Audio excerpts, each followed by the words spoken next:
In this session of the Purple Coffee Podcast, I talk to Claud Williams about losing passion in the work you do and my own super scary monthly income report.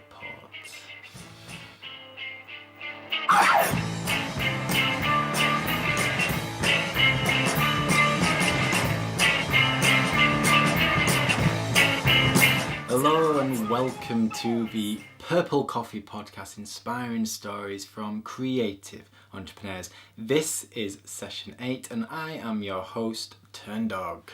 Today I talk to Claud Williams, who is a wonderful photographer, filmmaker and general entrepreneur who I've met online through a friend of a friend of a friend and who used to go to Loughborough University and is doing great things in various forms. I'm super excited to share his interview as it was in aid of The Successful Mistake, which is one of my books, and it's all about an entrepreneur's big mistake and how they turned it around into something gooey and good. But before that, I want to talk about my monthly income report. I just released the second one a few days ago, so be sure to check that out on my blog, and I will add a link to this very session page, which is bit.ly/purplecoffee8. And in that monthly income report, I share absolutely everything about my world, and it's rather a scary world indeed. I was inspired to do this from a few people, let alone Pat Flynn, who shares a great deal about his own income. But I wanted to go further than just the pounds and the pence. So in my monthly income report, I also share things like website stats, email subscription numbers, social media numbers, and I also talk about how I've been hacking my health. I spoke about that in the previous podcast edition, which was with Jennifer Gresham, so if you've not listened or watched that, please do. And yeah, I talk about the weight that I've been losing, the sleep that I've been having, the different kind of calories I've been burning, my yoga sessions, how much I've been walking, absolutely everything.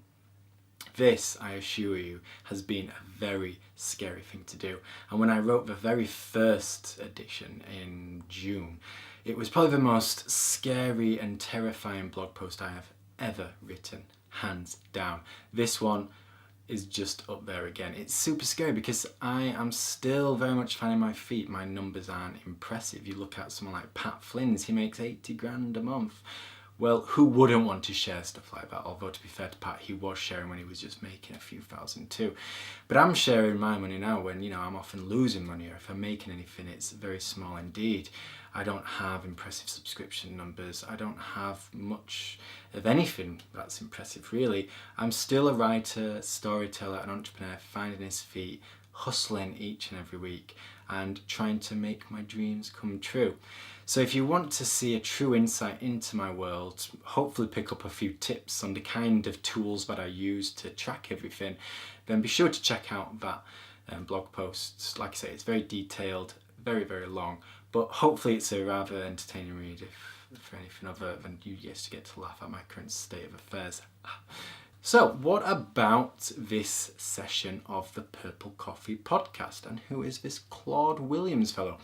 Well, like I told you earlier, I met Claud through a friend of a friend of a friend online, and he was kind enough to do an interview for The Successful Mistake. We talked about his great mistake, and he talked about how he lost his passion of filmmaking and photography because he got caught up in the kind of jobs he thought he had to do, and all the other bits and pieces which can run you down and drag you down in the business world. And I'm sure you're nodding your head right now because you know this all too well. The business world is fantastic, and certain things need to be done which you will never enjoy. For me, it's things like bookkeeping. But you can get dragged down too much into doing stuff you don't like, whether it's working with a client that maybe is a fantastic brand but isn't really offering you the kind of work that you want, or maybe you're just caught in an industry that doesn't inspire you. Well, Claud talks about this and how he lost that passion and how it affected things like his health and his lifestyle.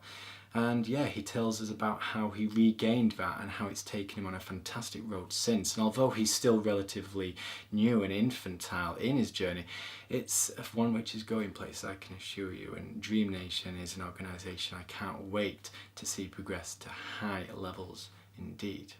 So we'll pass over to Claude now, and you get to see an insight into his glorious world. But first, you may be wondering who this guy is. So I went onto his about page and I rejigged a little bit, and I created a story because, you know, that's kind of what I do. So I'm going to read my notes right now and tell you a story all about Mr. Williams. Claude runs a little something called Dream Nation, which you may think is a company or foundation name. Well, you'd be wrong, because Claude is actually an explorer, and during his mazy travels he comes across a mysterious and never before seen island. Ooh. Did it have a giant monkey on it? No. How about long lost dinosaurs? Nope. Oh no, Dream Nation, that's what Claude decided to call it, held something far more mysterious. Drumroll please. Elvis. That's right, Mr. Presley is alive and kicking, and as Claude loves him so much and considers it a dream come true to meet the main man himself, he called his new island Dream Nation. I mean, why not? He discovered it, after all.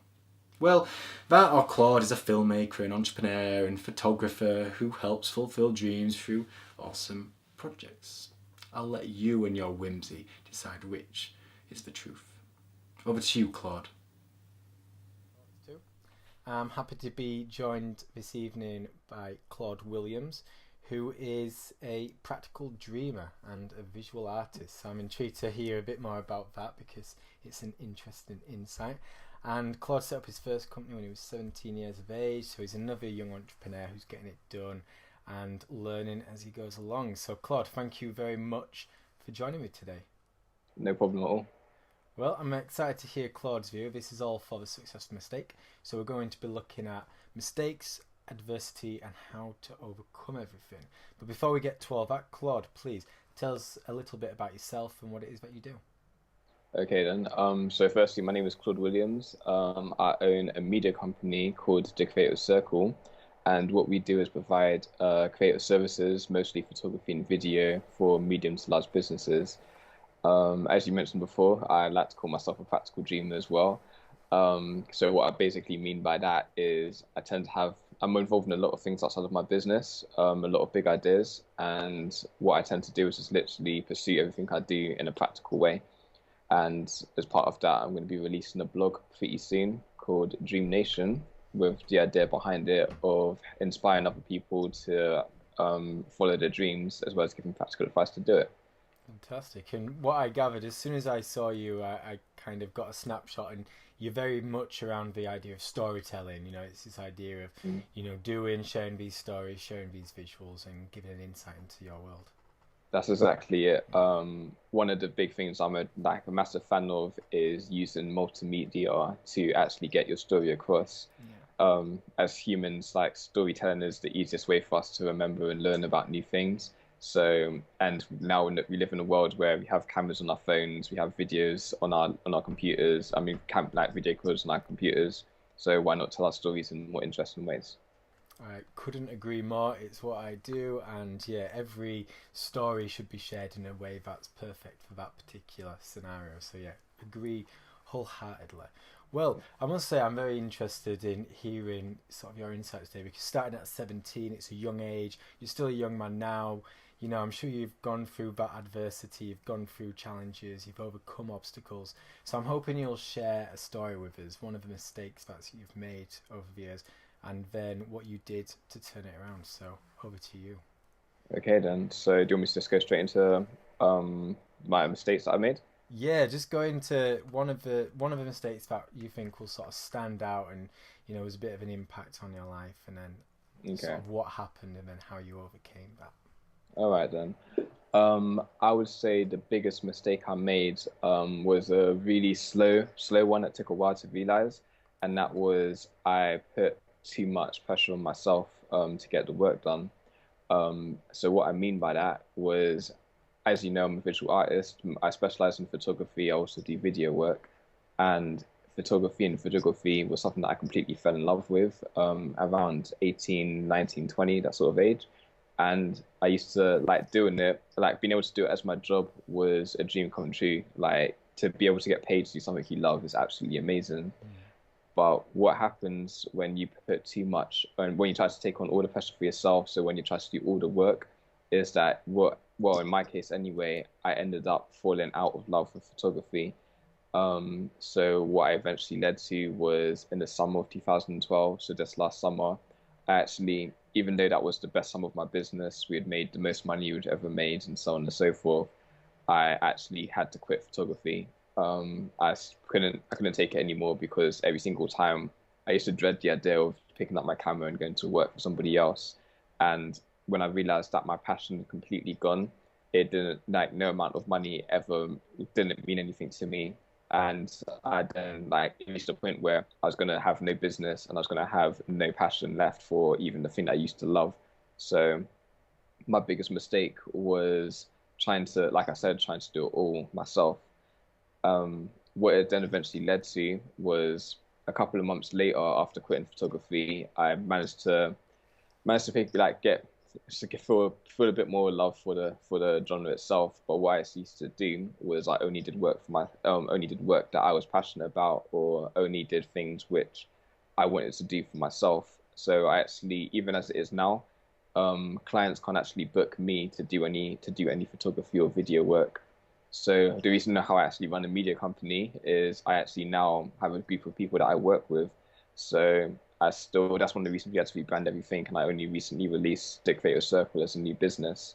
So yeah, my biggest mistake was not asking, basically getting more people to help from the very beginning and spreading the workload, because yeah, like doing it all myself, like I mentioned, just killed my passion. Wow, and that's such an interesting thing because it's something that I sort of face myself, and there's so many solopreneurs out there these days who they get into working for themselves. It might be that they try to become a full-time blogger, or they try and do something along the lines of writing or design or whatever it might be, freelance. And Yeah, it is amazing in the beginning because you're getting paid and you're waking up and you're not having to go to work, but you're just doing it for yourself and you're doing something that you love. But as yeah, the weeks tick by and the months and you get tired and drained and sick, it's easy to lose that passion. And like you say, once you lose that definitely. passion, it's hard to get it back. Yeah, it really is. And what I do also believe in is, like, not only just spreading the passion and spreading your workload, rather, so you're not doing it all yourself, is, yeah, like, it's been a lot more enjoyable working with other people and helping teaching them the things that I used to know and watching them grow. So you actually will find that if you don't necessarily take on all the work, then you can find pleasures in new things. But I've also been able to help my company grow a lot more because now I'm not behind the camera for the business. It means I can focus more on the admin, getting new clients, getting new contracts, and yeah, since I've made this choice, my businesses, like in terms of its profit, I think it's quadrupled now. So it's, yeah, putting myself in an area where I can focus on what the company actually needs me to do, as opposed to what somebody else could actually be doing, has made the company more profitable. So that it's also helped from a business standpoint. And obviously, in the beginning, we're always trying to think, oh, well, I can't afford to hire someone else. I need to do it myself. But sometimes it's the most sensible option to take because it frees you up to do other things and it takes so much pressure and stress from the situation.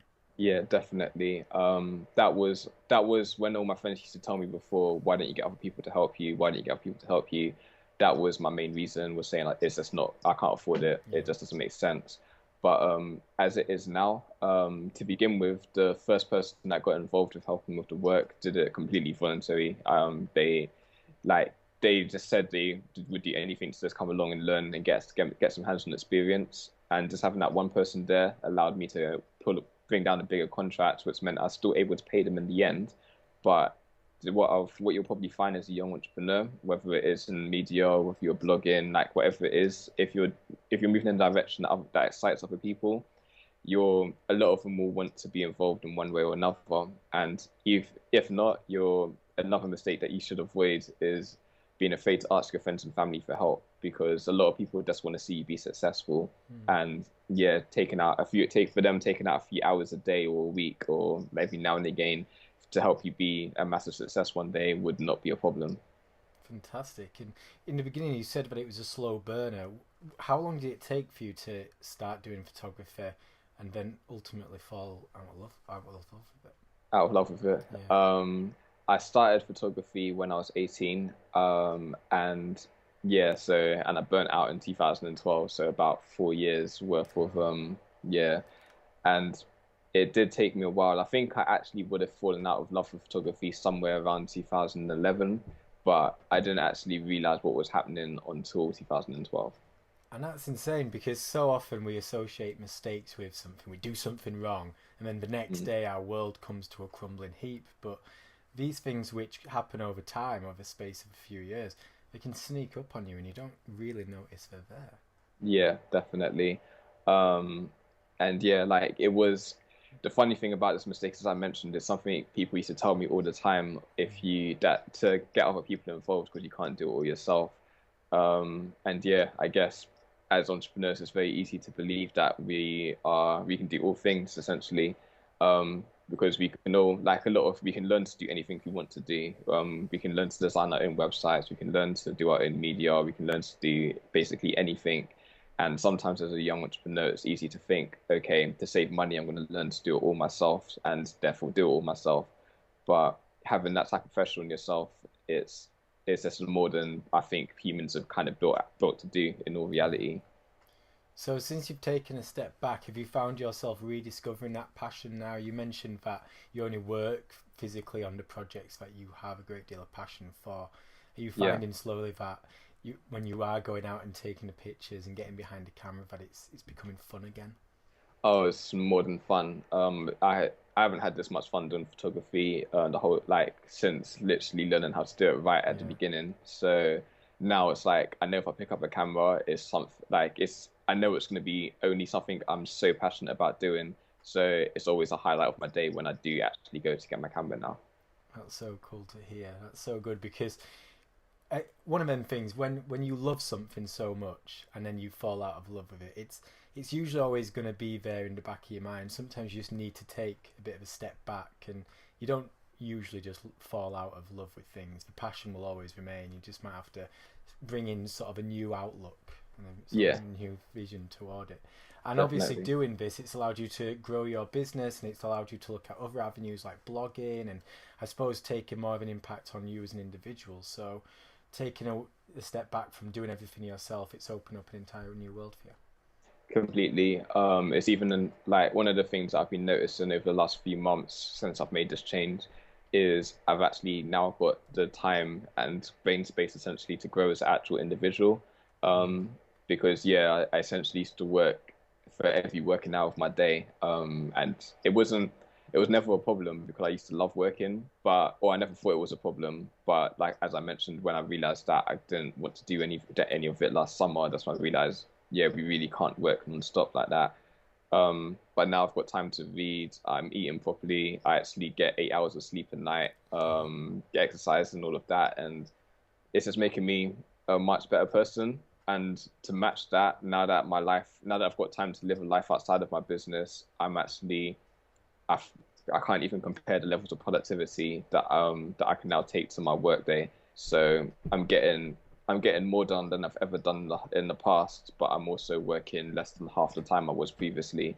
So yeah, I think finding that balance of having your life, giving yourself the time to have a life, as well as running your business will actually make you more productive and actually will be more beneficial to your business in the long run.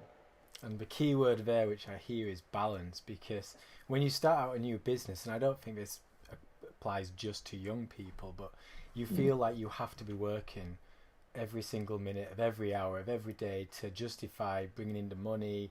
You don't want to be lazy, you don't want to become complacent. You feel like you've got to tighten the purse strings everywhere, get as Yeah, much out of things. But sometimes that pressure, and this was a mistake you said in the beginning, putting all that pressure on yourself, it can just, destroy that passion, destroy your productivity, and it just puts you down into that lull, and it's hard to get out of until you take a step back.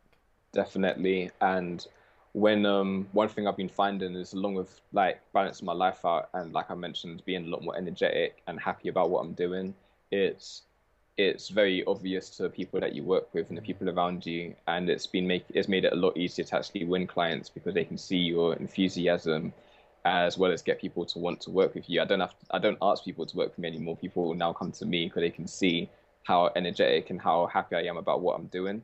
So yeah, like that's really when we learn to balance our lives out and take that pressure off ourselves and yeah, balance everything correctly, then you'll ultimately benefit more. That positive vibe, it just goes through everything. And you Definitely. mentioned that revenue has quadrupled, I think you said, Yeah. which is amazing. And is Yeah. it just a case that you're now able to place more time into, trying to get new clients, nurturing current ones, and just taking more of an interest in that side of the business? I think that's part of it. I do believe the other half of it is kind of yeah, like when you're really down in the trenches, I guess you could call it, of running your business, so doing every single day-to-day task, it stops you from being able to see the big picture. And then when you can't see the big picture, you just kind of take things as they come. Whereas now that I'm able to take a step back and see what's really going on and work out where I am now as well as where I want to go, it allows me to make basically long-term decisions. So one of the first things that I started to do was I essentially cut my entire client base because I realized that although they're currently paying the bills, there was no room for growth with doing the type of work we was doing at the time. So yeah, being able to take a step back and know that I don't have to do all the day-to-day tasks gave me a chance to look at what clients I want to have, and go after them completely and give them all of my attention. It's kind of like at the time I was also reading the book, The 80/20 Principle. Um, Mm. so that was kind of reminded me or taught me rather that yeah, like the majority of your success is going to come from a very small amount of your effort and your focus. So if you focus specifically on what you're best at or where your company needs you the most, that will maximize basically your effectiveness as well as your success. And I kind of took that principle and applied it to my client base and looked at the basically the 20% of my clients that will benefit me the most and focus all my attention on them. And just try to, yeah, and it's amazing how those numbers add up, where that 20% usually brings so much in, but it works from business to business, industry to industry. And yeah, it really does show that just taking a few steps back and focusing. And sometimes if you are busy every minute of every day, you can't see past the end of your nose, and Yeah, until you look further afield, it's hard to see where you'll be in a year's time, 3 years, 5 years, etc. exactly, exactly. So, to someone who's might be just starting out or just considering to start out, what would you, I suppose, share with them in terms of to overcome that fear?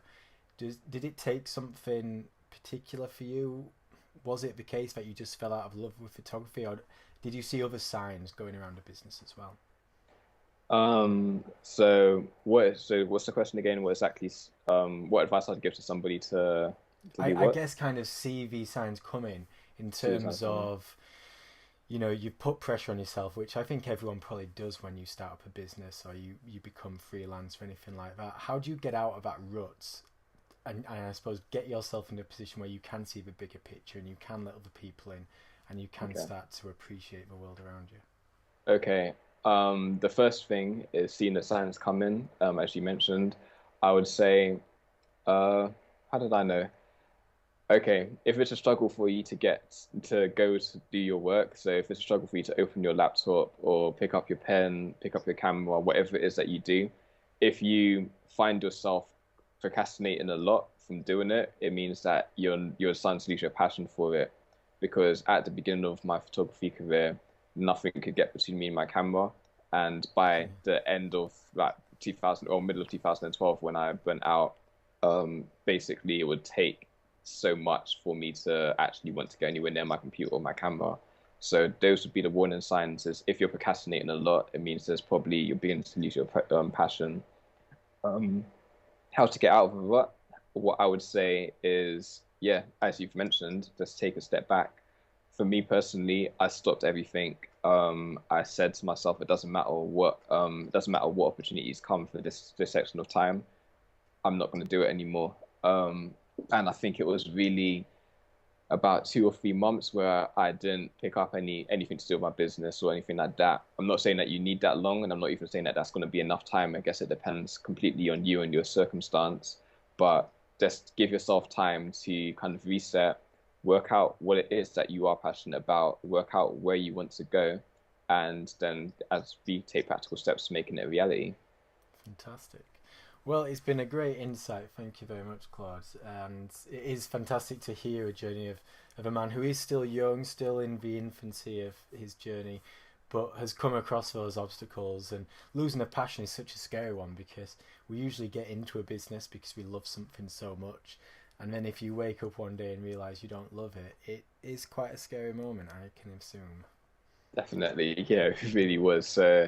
Yeah, kind of left me not knowing where I was going to go for my future, because up until that point, it was it was the only thing that I kind of factored into where I want to be.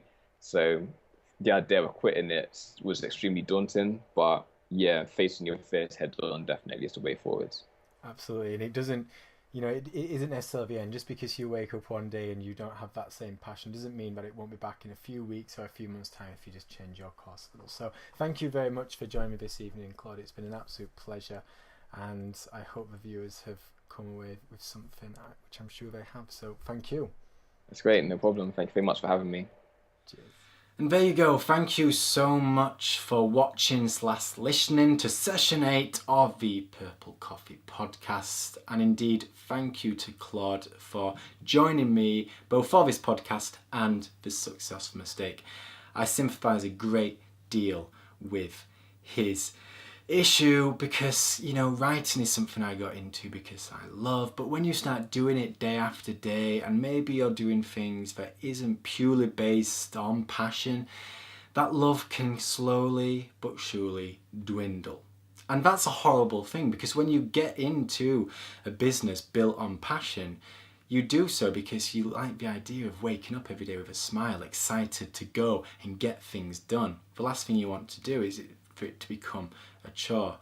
But this is ultimately what happened to Claude, and I'm sure you sympathise a great deal. Chances are you're in that position right now, but do not fret, because not all is lost. As Claude has shown, you can regain that passion, and sometimes it just takes a step back to have a look around your world and to determine what you do and don't love. If you focus on the things that you do love, and you mix that in with things that do make money and will keep you going, before long, those pieces will start clicking into place. And I think Claude has shown that with his development of Dream Nation, which is an organisation I can't wait to see progress. And that's all there is to it. Thank you so much for joining me. If you've been watching this on Vimeo, please follow the channel. And if you've been listening to it on iTunes, please consider subscribing and to also leave an honest review, because reviews matter a great deal in the iTunes sphere. Of course, you may want to check out all those links to Claude and his Twitter and his website, but also to my own monthly income report, and they can be found on the session page, which, if you type in bit.ly/purplecoffee8, you will be taken to, and when there, feel free to have a look around turndogmillionaire.com. So, thanks for joining me, and until next time, have a great afternoon or morning or evening or middle of the night, whenever you've been partaking in this. Yeah. Bye.